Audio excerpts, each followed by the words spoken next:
নমস্কার বন্ধুরা, আজ আমি আপনাদের সঙ্গে শেয়ার করব চিলি চিকেনের একটা রেসিপি।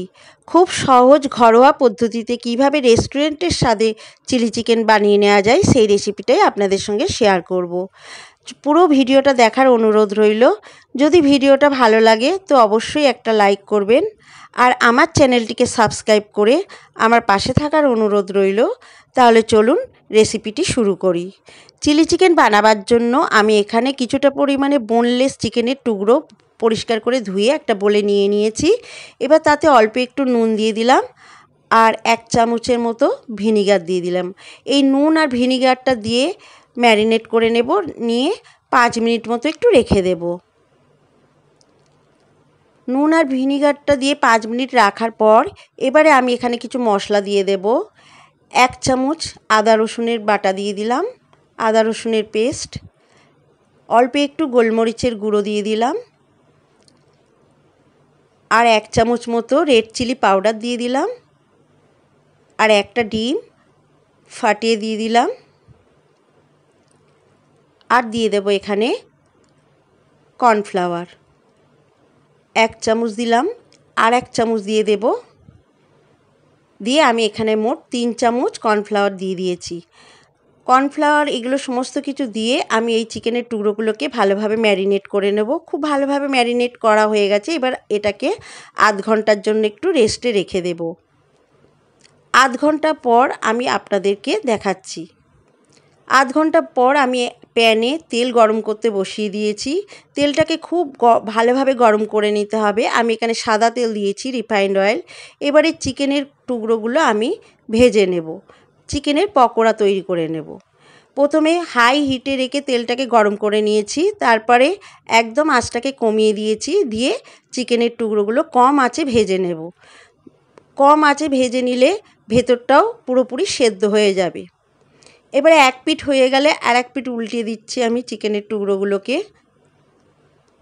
একটু লালচে কালার ধরলে আমি এই চিকেনের টুকরোগুলোকে নামিয়ে নেব, মানে চিকেনের পকোড়াগুলোকে। দেখুন একদম লাল কালার চলে এসেছে। এবারে আমি নামিয়ে নেব।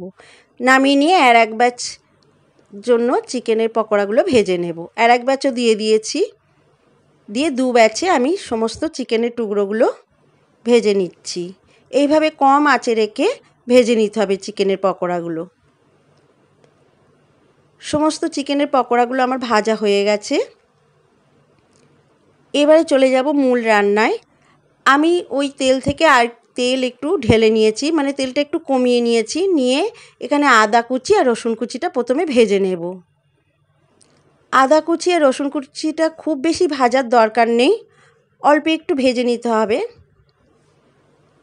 হালকা একটা কালার চলে এলে এবারে আমি এখানে দিয়ে দেব কিছুটা পরিমাণে কাঁচা লঙ্কা কুচি। কাঁচা লঙ্কা কুচিটা দিয়ে আবার সব কিছু একটু ভালোভাবে ভেজে নেব। এবারে আমি একটা বড় সাইজের পেঁয়াজের পাপড়ি চৌকো চৌকো করে এইভাবে কেটে নিয়েছিলাম, সেই পেঁয়াজের পাপড়িগুলো দিয়ে দিলাম। পেঁয়াজটাকে দিয়ে হালকা একটু নাড়াচাড়া করে আমি এখানে ক্যাপসিকামগুলোও দিয়ে দেব। চৌকো চৌকো করে কেটে রেখেছি ক্যাপসিকাম, সে পেঁয়াজ আর ক্যাপসিকামটা দিয়ে একটু হালকা ভেজে নেব, খুব বেশি ভাজার দরকার নেই। এবারে এখানে আমি 1 চামচ ভিনিগার দিয়ে দিলাম, হোয়াইট ভিনিগার। দিয়ে আবার একটু নাড়াচাড়া করে নিয়ে 1 চামচ দিয়ে দিলাম red chili sauce. Red chili সসটা দিয়ে আবার একটু নাড়াচাড়া করে নিলাম, মিশিয়ে নিলাম। আর 1 চামচ দিয়ে দিলাম সয়া সস। সমস্ত সসটা দিয়ে আবার একটু ভালোভাবে সব কিছুর সঙ্গে মিশিয়ে নিলাম। এবারে আমি এখানে দিয়ে দেব 3 চামচ মতো tomato sauce. Tomato sauce, white sauce, সমস্ত কিছু সসগুলো দিয়ে ভালোভাবে খুব পেঁয়াজ আর এর সঙ্গে মিশিয়ে নিয়ে অল্প একটু নুন দিয়ে দিলাম। নুনটা দিয়ে আবার একটু ভালোভাবে সব কিছু নাড়াচাড়া করে মিশিয়ে নিলাম। এবারে দিয়ে দিলাম অল্প একটু গোলমরিচের গুঁড়ো। গোলমরিচের গুঁড়োটা দিয়ে আবার একটু সব কিছু মিশিয়ে নিলাম। এবারে দিয়ে দেবো এখানে 1 চামচ চিনি।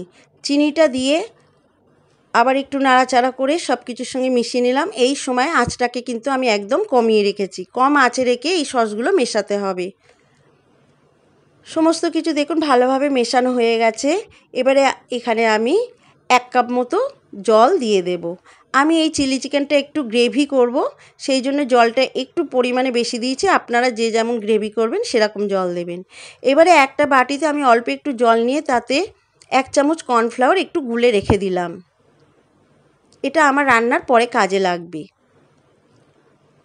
এবারে দেখুন একদম গ্রেভিটা ফুটে উঠেছে। এবার যে চিকেনের পকোড়াগুলো ভেজে রেখেছিলাম সেই চিকেনের পকোড়াগুলো দিয়ে দিলাম, দিয়ে সমস্ত কিছু মিশিয়ে নিলাম। মিশিয়ে নিয়ে 3 মিনিট মতো রান্না হতে দেব। 3 মিনিট পর আমি এই যে এই কর্নফ্লাওয়ারটা গুলে রেখেছিলাম সেটা দিয়ে দিলাম, দিয়ে সব কিছুর সঙ্গে ভালোভাবে মিশিয়ে নিলাম। দেখুন একদম চিলি চিকেন আমাদের হয়ে এসেছে, একদম পরিবেশনের জন্য তৈরি হয়ে গেছে। এবারে আমি গ্যাসটাকে অফ করে দেব, দিয়ে একটা পাত্রে চিলি চিকেনটা সার্ভ করে দেব। দেখুন কালারটা কত সুন্দর হয়েছে। আমার আজকের এই রেসিপি যদি ভালো লাগে তো লাইক করবেন, আর কমেন্টস করে জানাবেন কেমন লাগলো আমার চিলি চিকেন বানানো রেসিপি। যদি ভালো লাগে তো লাইক করবেন, আর আমার চ্যানেলটিকে সাবস্ক্রাইব করে আমার পাশে থাকার অনুরোধ রইল। আবার ফিরে আসব পরবর্তী একটা রেসিপি নিয়ে। ততক্ষণে সবাই ভালো থাকবেন, সুস্থ থাকবেন, আর আমার ভিডিওটা দেখার জন্য সবাইকে অসংখ্য ধন্যবাদ।